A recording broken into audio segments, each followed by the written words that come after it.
শান্তিনিকেতনে প্রতিবাদ মিছিল 8ই জুন 2025 তারিখে বাংলাদেশের সিরাজগঞ্জ জেলায় গুরুদেব রবীন্দ্রনাথ ঠাকুরের পৈতৃক বাসভবনে ঘৃণ্য জনতার আক্রমণ এবং ভাঙচুরের বিরুদ্ধে তীব্র প্রতিবাদ এবং নিন্দা জানাতে বিশ্বভারতী শান্তিনিকেতনের উপাসনা গৃহ থেকে কেন্দ্রীয় প্রশাসনিক ভবনের প্রধান ফলক পর্যন্ত একটি মোমবাতি মিছিল করা হয়।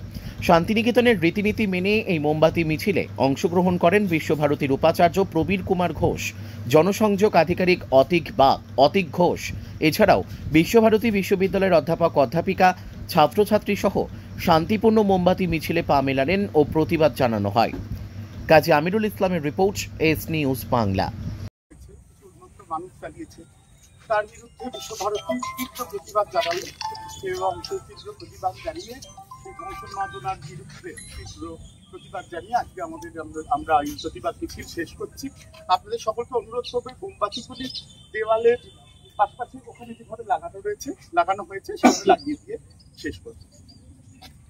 বিশ্বভারতীর তরফ থেকে সবাই এখানে সমাবেত হয়েছি যে বাংলাদেশের সিরাজগঞ্জে যে আমাদের কবিগুরু রবীন্দ্রনাথের কাছারি বাড়িতে যে ঐতিহ্যকে নষ্ট করেছে এবং এই দুষ্কৃতকারীদের এতে আমরা সবাই মিলে প্রতিবাদ করছি এবং সেইটা প্রতিবাদটা আমরা আজকে ক্যান্ডেল প্রসেশন দিয়ে আমরা প্রতিবাদটা জানাচ্ছি।